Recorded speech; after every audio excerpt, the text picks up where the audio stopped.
This marine chronometer belonged to the captain Dimitrios Papagelis, a master mariner born in Syros in 1887, whose family traced its origins to the island of Psara. The instrument was generally donated to the Industrial Museum by his grandson, also named Dimitrios Papagelis, himself a master mariner, fulfilling the wish of his father Leonidas Papagelis, who was likewise a captain. In this way, the chronometer carries not only scientific significance, but also the legacy of 3 generations of seafarers, each bound to the sea by duty and tradition.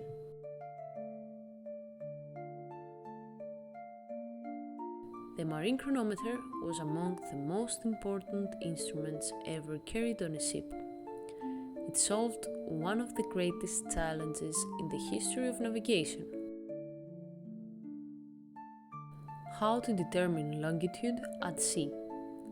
Before its invention, the 18th century, sailors could estimate latitude fairly well, but longitude was far more elusive.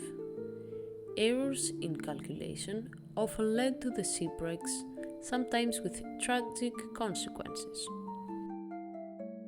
The invention of the chronometer, first performed by John Harrison in England, revolutionized navigation and opened the ways for safer and more reliable long-distance voyages. The principle was elegant, yet demanded absolute precision. The chronometer kept exact Greenwich Mean Time, while the navigator determined local time by observing the sun or the stars. By comparing the two, longitude could be calculated by great accuracy, but the margin of error was unforgiving. A mistake of just 4 seconds meant an error of 1 minute of longitude, about 0.79 nautical miles, or roughly 1.5 kilometers. For a ship in open waters, this could mean the difference between safe arrival and disaster on unseen rocks or reefs. Because of this, the chronometer was treated with immense care. It was usually mounted in a protective wooden box, cautioned against the rolling of the sea.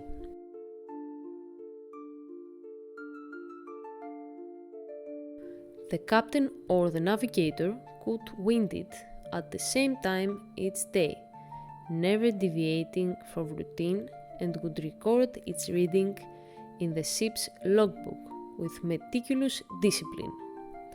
When a vessel reached port, the chronometer was often taken to a professional adjuster.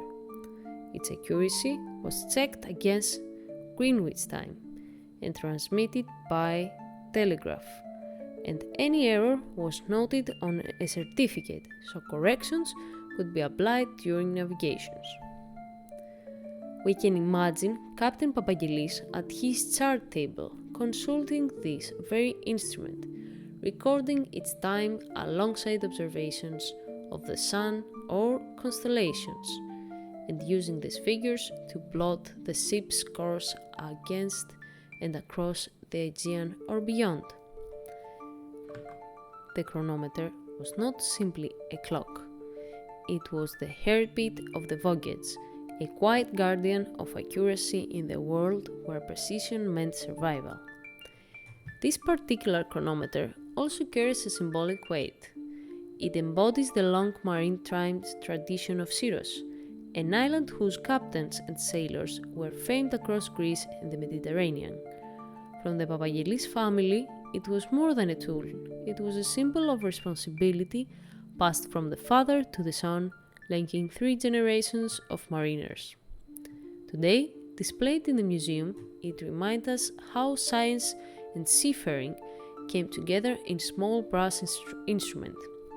It tells us that navigation was never only about sails, compasses and stars. It was also about time itself. Through this chronometer, we glimpse both the technological triumph that transformed global navigation and the human story of the serious captains who entrusted their lives and the lives of their crews to its steady ticking.